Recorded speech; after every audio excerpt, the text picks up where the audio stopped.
Let's discuss these co-curricular and curricular systems in detail now. Starting with mandatory subjects.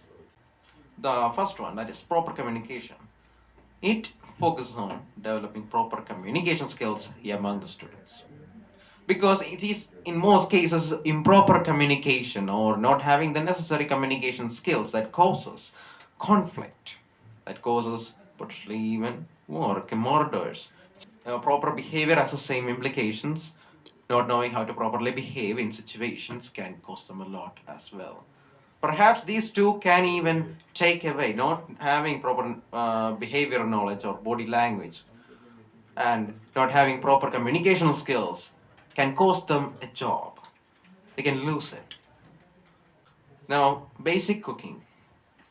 I got an opportunity to interact with a Finnish professor, and I asked her about her education system, how it was that Finland improved their education system so much, and they included cooking in there. How? She told me that it is effectively disguised it as science education. Because cooking or synthesis of food involves many chemical and physical processes that we are these knowledge these principles imply in real life. That will be great, but we are not doing that at present. Then we got animal husbandry. It teaches the students how to interact with animals, how to befriend animals, how to treat animals, how to feed animals, how to behave around different animals. The next subject, that is agriculture. Kids are moving farther and farther away from agriculture as we speak. They don't know about the hardships faced by farmers when they are actually making these food items, food materials. They don't. This is a good way to make them understand that. Also some biological implications, some like how plants really grow, how it bears fruit, everything. They can observe it, they can learn it. So it has scientific. Then we got the human values.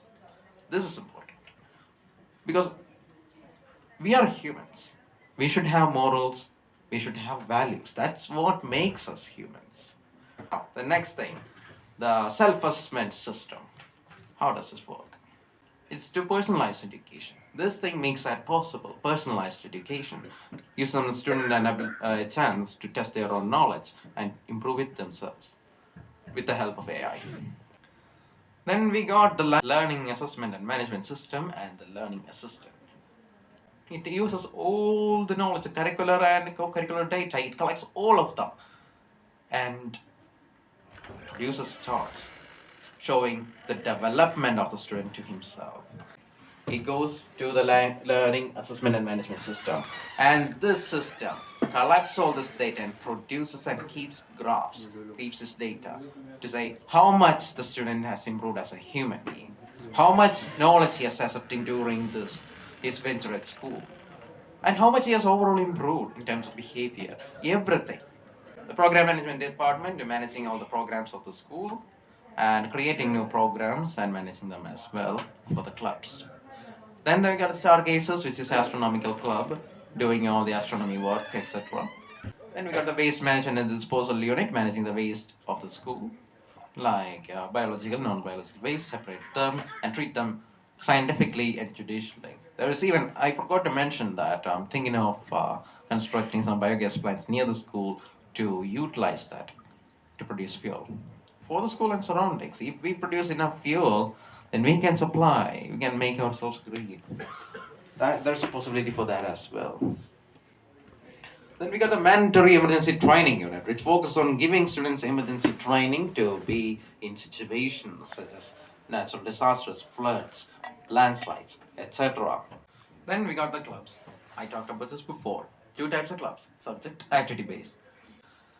And they will get G point rewardings as well for successful management and participation. I'll get into that a bit later. A couple of transactions are happening at the marketplace. Now, all of them are cashless, school bank, and it handles all these transactions. It has school's main account. It has a student's personal accounts, everything there. Student 1 buys the student three's product. Transaction is made. And 80% of that price is transferred to the student's personal account. Meanwhile, 20% goes as tax to the school.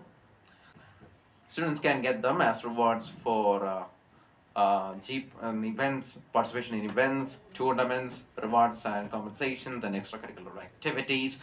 And by participating in all these things, they get participating actively in all these things. They get lots of G points. So they do some bad things, then they get fines, and they may get taxed. Then they may also buy products from the school's marketplace that are set up by the school itself. The rewards are supplied from the school's account to the student again. That's how it works. That's how the G point is circulated. Student participates in events or something, gets reward, fines or taxes, takes some parts of that reward to a school account. Then the same amount is once again utilized to give as rewards for the students.